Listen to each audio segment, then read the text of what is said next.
In this video, you will learn how to box under pressure. We will break down how Valenzuela outboxed Pitbull and show you how to use these techniques in your fights.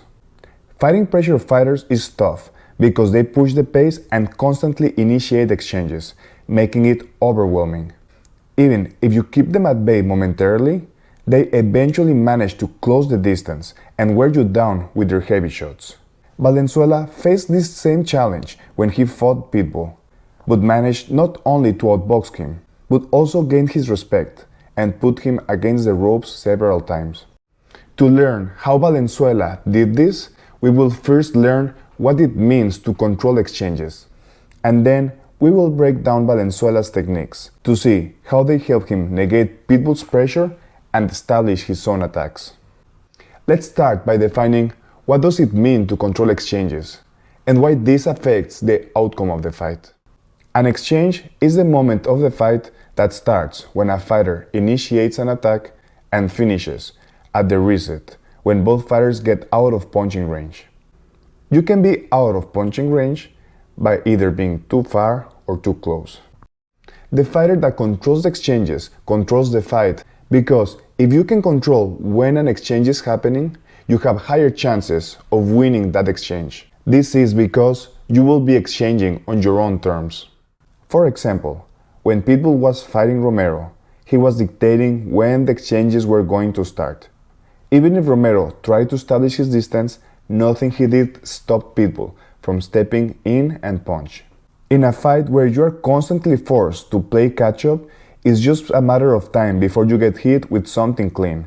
On the other hand, Valenzuela made sure to constantly negate Pitbull's attacks by pulling, countering, turning him, and smothering him. Valenzuela made it really uncomfortable for Pitbull to punch at his desired range. And from this defense, Valenzuela started to build his own offense. This way he earned Pitbull's respect. Controlling exchanges has two sides of the same coin. You have to be able to do both, negate your opponent's attacks and establish your own punches. And in the case of a pressure fighter like Pitbull, who will likely punch as you open up, it is smart to focus your energy on negating their attacks first. Then, once you have their timing, countering becomes easier. Now, let's look at Valenzuela's techniques and how they help him to control exchanges.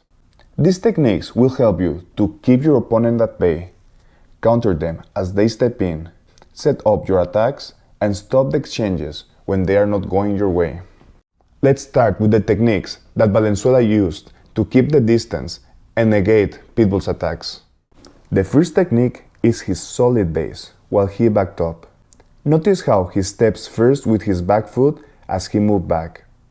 This stance is the base for all the success he had in the fight, since his base allowed him to punch and defend properly while moving back. It was so compact and balanced that sometimes it allowed Valenzuela to escape the ropes just with his head movement and footwork.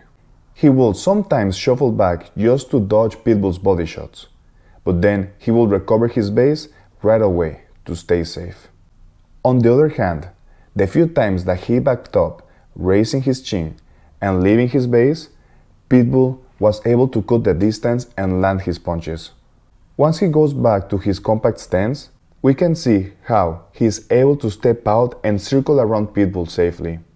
Here is another example of him moving away by starting the movement from the torso, and this gets him punched. Once he goes back to his engaged base, his defense sharpens up.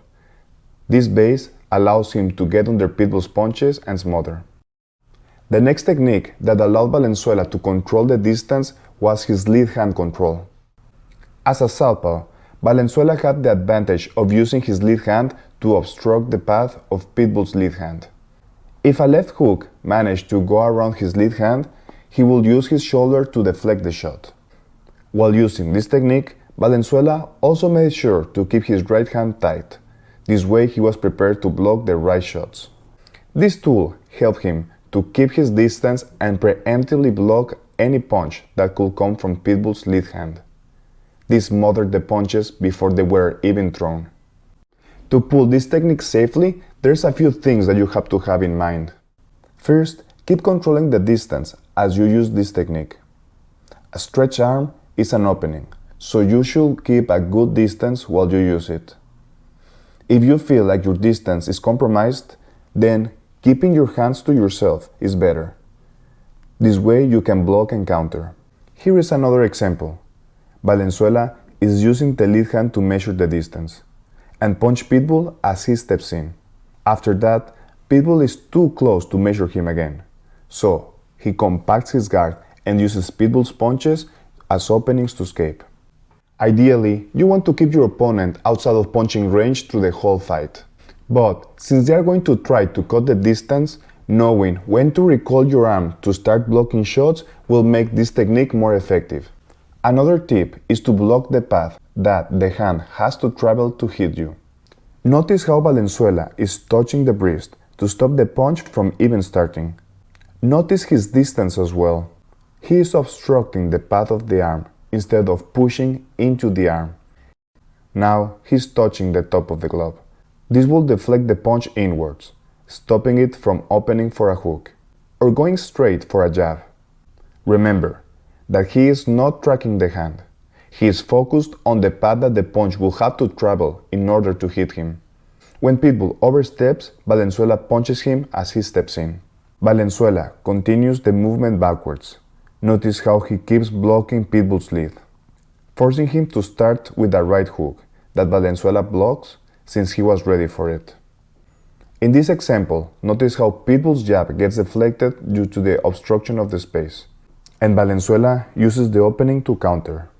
As he moves back, notice again how his lead hand is high, anticipating any left hook coming in, while his rear arm is ready to block. He goes back to touching the lead hand. Notice his arm going up, but his shoulder is protecting him from hooks.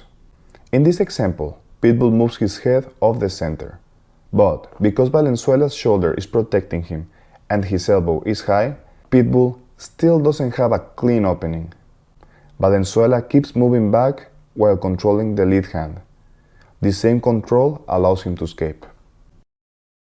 Once Valenzuela established his distance and neutralized Pitbull's offense, the next step is to punch Pitbull as he steps in.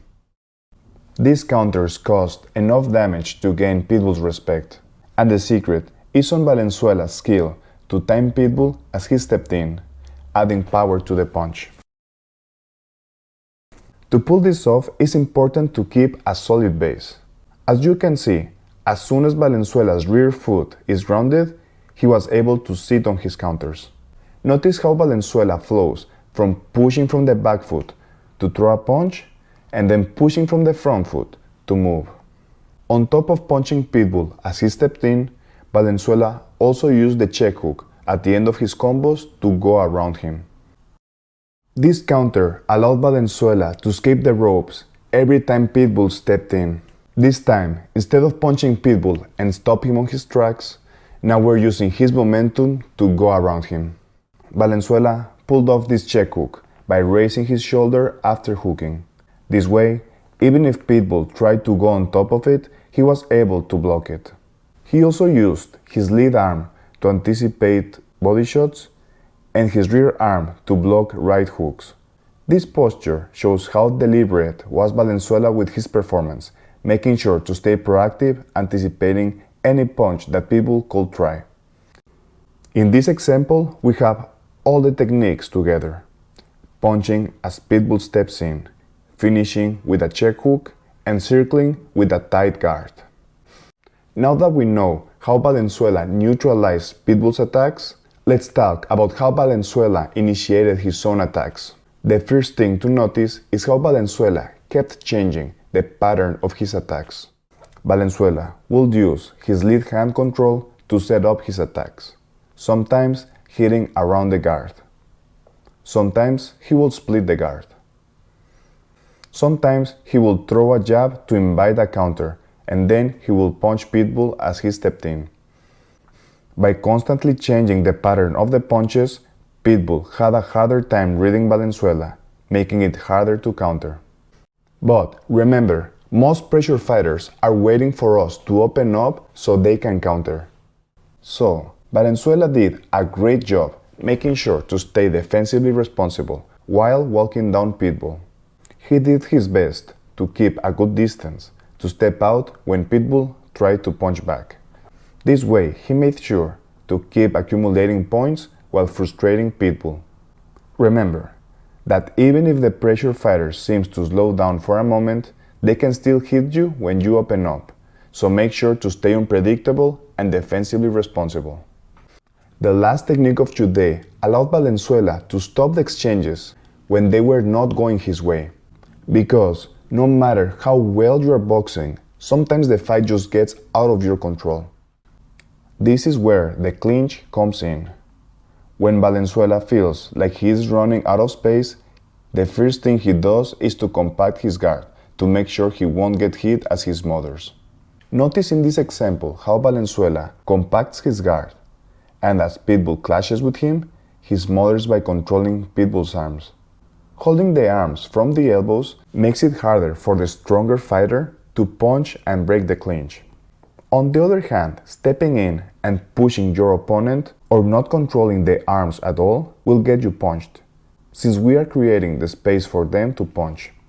This is why, to keep it safe, once you run out of space, make sure to compact your guard first, and as your opponent opens up, control the arms, and this way your opponent won't have leverage to punch. If you like learning about how to defeat a pressure fighter, and you want to learn about how to defeat other styles, click on this video. In this video, I break down how we can defeat a slick backfoot boxer. If this video was helpful, please share it with the gym partner that might need it. And remember to subscribe to the channel. Thanks for watching.